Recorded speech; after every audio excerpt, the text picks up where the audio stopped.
ఈ రోజు నా మీద నాకు కొంచెం గర్వంగా అనిపిస్తుంది. ఎందుకంటే 5 months 6 months కి వచ్చే పీరియడ్స్ డాక్టర్ దగ్గరికి వెళ్తే గానీ రాని పీరియడ్స్, 21 days టాబ్లెట్స్ యూస్ చేస్తే గానీ రాని పీరియడ్స్, ఏ మందులు వాడకుండా ఏ డాక్టర్ ని కలవకుండా నేచురల్ గా తెచ్చుకోగలిగాను.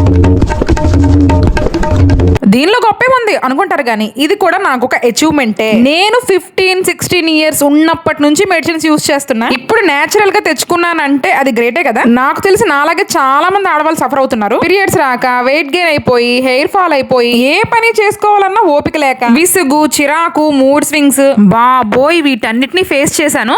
ఒక్కొక్కసారి తలుచుకుంటూ చచ్చిపోవాలనిపిస్తుంది సార్. ఇప్పుడు థైరాయిడ్ నార్మల్ అయిపోయింది, పీరియడ్స్ కూడా వచ్చేసాయి. ఇదంతా ఎంజాయ్ చేయగలిగానంటే దానికి రీజన్ ఫిట్ ఐక్యూ. నా హెల్త్ కండిషన్ తగ్గట్టు డైట్ చార్ట్ ప్రిపేర్ చేసి, ఎక్స్పీరియన్స్డ్ యోగా ట్రైనర్ ని నాకు అసైన్ చేసి, కష్టంగా కాకుండా ఇష్టంగా చేసుకునేలా ఇంట్లోనే జనరల్ గా మనం తినే ఫుడ్ తోనే రెగ్యులర్ గా ఫాలోఅప్ చేస్తూ నాకున్న భయాలన్నీ పోగొట్టి నాలో ఒక ధైర్యాన్ని నింపారు. చాలా హాస్పిటల్ తిరిగి చాలా మందులు వాడిన నాకు ఒక ఊరట్లాగా అనిపించింది. క్రేవింగ్స్ కంట్రోల్ అయ్యాయి, ఎంత పనైనా ఈజీగా చేయగలుగుతున్నా. పీరియడ్స్ వచ్చాయి, థైరాయిడ్ కూడా కంట్రోల్ లోకి వచ్చింది. మీరు హెల్త్ పరంగా చాలా ట్రై చేసి ఉంటారు. ఒక ఛాన్స్ ఫిట్ ఐక్యూ వాళ్ళకి ఇచ్చి చూడండి, కంపల్సరీ మీ లైఫ్ లో మిరాకిల్స్ చూస్తారు. ఆరోగ్యం కంటే మహద్భాగ్యం ఇంకేముంటది చెప్పండి.